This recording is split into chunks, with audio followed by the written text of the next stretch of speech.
వివిధ గ్రామాల నుంచి ఇచ్చేసిన మండల కేంద్రానికి ఇచ్చేసిన గ్రామ ప్రజలకు తెలంగాణ రాష్ట్ర ప్రభుత్వం ఏర్పాటై సంవత్సర కాలం పూర్తవుతున్న సందర్శించడానికి 6 గ్యారంటీలు మరియు పథకాల గురించి చెప్పడానికి కళా ప్రదర్శనలు ఇవ్వడానికి తెలంగాణ కళాయాత్ర కలెక్టర్ గారి ఆధ్వర్యంలో 19వ తారీఖు ప్రారంభమై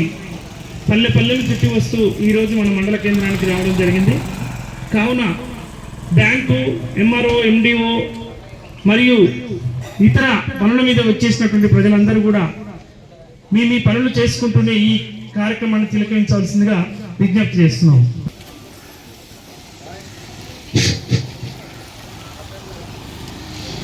ప్రజాపాలన ఉద్దేశిస్తూ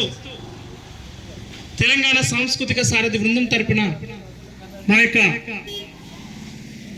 కళాకారులు సీనియరు అయినటువంటి శ్రీ శ్రీనివాసులు గారు ఈ గీతాన్ని ఆలపిస్తున్నారు.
మండల కేంద్రానికి సంబంధించినటువంటి పెద్దలు, అదేవిధంగా వివిధ గ్రామాల నుంచి చేసినటువంటి రైతులు, ప్రజలందరికీ కూడా తెలంగాణ రాష్ట్ర ప్రభుత్వం ఏర్పాటై సంవత్సర కాలం పూర్తవుతున్న సందర్భంగా ప్రజాపాలన ప్రజా విజయోత్సవాలను నిర్వహిస్తూ కళాయాత్రను పల్లె పల్లెను కొట్టి వస్తూ మండల కేంద్రానికి ఇవాళ రావడం జరిగింది. ఈ కార్యక్రమానికి మమ్మల్ని జిల్లా కలెక్టర్ గారు ఇదా చేస్తున్నటువంటి ఈ కార్యక్రమాలను లాస్ట్ పల్లెల చుట్టూ వస్తూ ఎంఆర్ఓ గారి ఆధ్వర్యంలో పంచాయతీ కార్యదర్శులు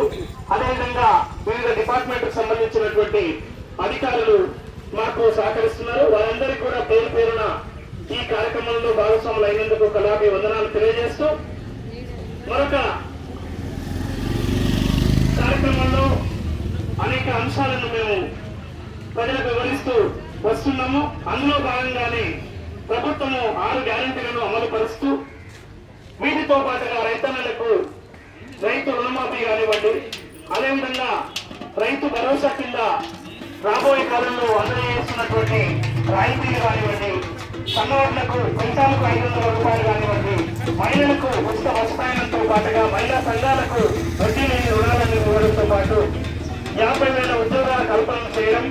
అదేవిధంగా యువకులకు స్కిల్ డెవలప్మెంట్ యూనివర్సిటీని ఏర్పాటు చేయడం, అదేవిధంగా ఇంకా అనేక